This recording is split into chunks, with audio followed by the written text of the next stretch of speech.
aqui na tabela de capacidade de condução de corrente. Essa tabela especificamente é para condutores de cobre com isolamento PVC.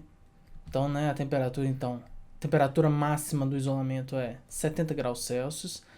A temperatura de referência do ambiente é 30 graus Celsius, né, temperatura do ar ou temperatura do ambiente, e o solo está a 20 graus Celsius. Então lembrem que B1 é condutores dentro de um eletroduto embutidos em alvenaria. Aí vai depender se tem 2 condutores carregados ou 3 condutores carregados. Se tiver 2 condutores carregados, vamos ver a coluna. Notem que a capacidade de corrente é sempre um pouco maior que se tiver 3 condutores carregados, né? Tem que compensar aquele efeito. Daí tem as seções aqui na coluna da esquerda, essa coluna aqui mais à esquerda, né? Tem as seções nominais em milímetros quadrados. Então vai de 0,5 até 70. Aqui tem A1 e A2, a gente não vai comentar muito, né? Não vou ficar comentando sobre os números porque são paredes termicamente isoladas.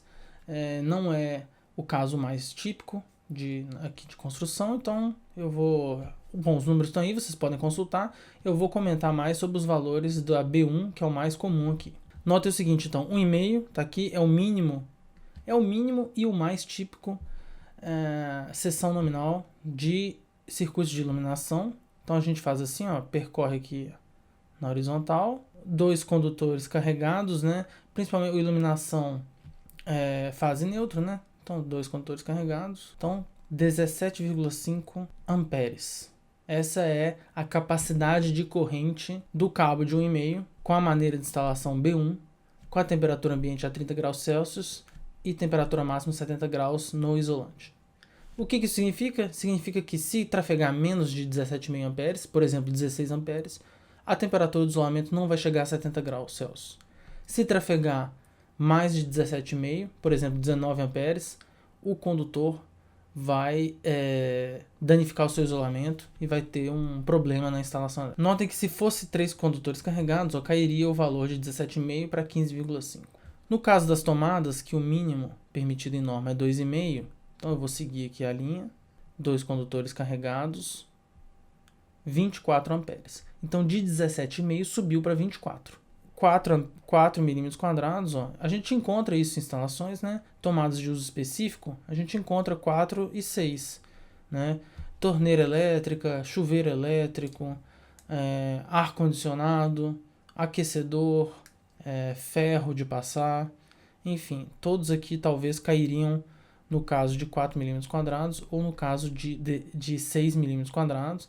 Eles correspondem a correntes de 32 e 41 amperes. É a capacidade de condução deles. O de 10 também, a gente encontra o de 10 nos alimentadores, né? São os cabos que chegam na sua residência, né? Pode ser, é um número razoavelmente típico aí, 10. Então ele consegue trazer 57 amperes. Então seria, você liga tudo que tem na sua casa ao mesmo tempo. Então é assim que faz a leitura dessa tabela da capacidade de corrente, né? Então como eu mencionei, já tem os parâmetros fixos, né? Cobre e PVC, 70, 30 graus do ar e 20 graus do solo aqui. Agora vamos aos fatores de correção. Aquela tabela foi considerado 30 graus Celsius de temperatura ambiente. Estou mostrando aqui um extrato da tabela 40. A tabela completa está lá na norma. Vocês podem consultar lá na norma, né? NBR 5410. Então esse aqui é apenas um extrato da tabela. E notem que é o seguinte, não tem o 30 aqui. Porque a tabela de capacidade de condução de corrente, ela supõe 30 graus Celsius. Caso você esteja fazendo um projeto para uma região bem fria aqui no Brasil, por exemplo, aí na Serra Catarinense ou na Serra Gaúcha, temperatura média ambiente seja 20 graus ou seja 15, não sei. Então, você vai poder multiplicar a capacidade de corrente por esses fatores aqui. Então, o que significa? Você pega aquele 17,5, multiplica por 1,12, o resultado vai ser um número um pouco maior, né? Em torno aí de 12% maior. E vai multiplicar por 1,17, vai ser também maior ainda a capacidade de corrente real. Mas caso você esteja fazendo um projeto aí para uma região aí próxima do Equador, temperatura média 35, eu não sei se existe temperatura média de 40, mas, por exemplo, você vai ter que multiplicar por 0,94, vai diminuir a capacidade de corrente naquela região. Agora aqui eu estou com um extrato da tabela 42 da norma, né, que é o fator de correção de agrupamento de circuitos. Eu já comentei, se tiver apenas um circuito dentro do eletroduto, né, compartilhando aquele espaço ali, então você multiplica por 1 porque você vai usar o próprio número da tabela.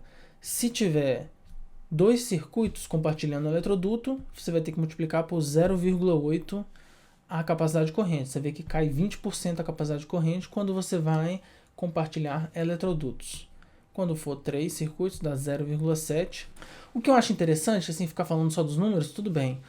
Mas é interessante também comentar a parte física, né? A gente poderia estar fazendo isso, né? Calculando isso, né?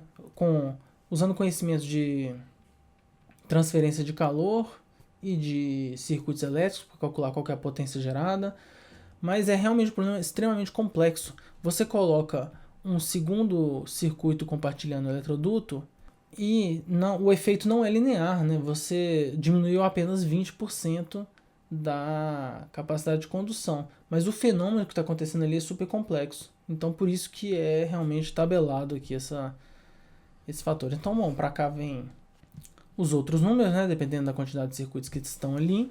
Isso quer dizer que, então, vamos colocar todos os circuitos em um único eletroduto, já que parece ser vantajoso. Não, não é o critério que tem que ser utilizado. Tem regras para como distribuir os circuitos nos eletrodutos. Determinados circuitos tem que ter o eletroduto exclusivo, né? Enfim, vamos falar disso depois.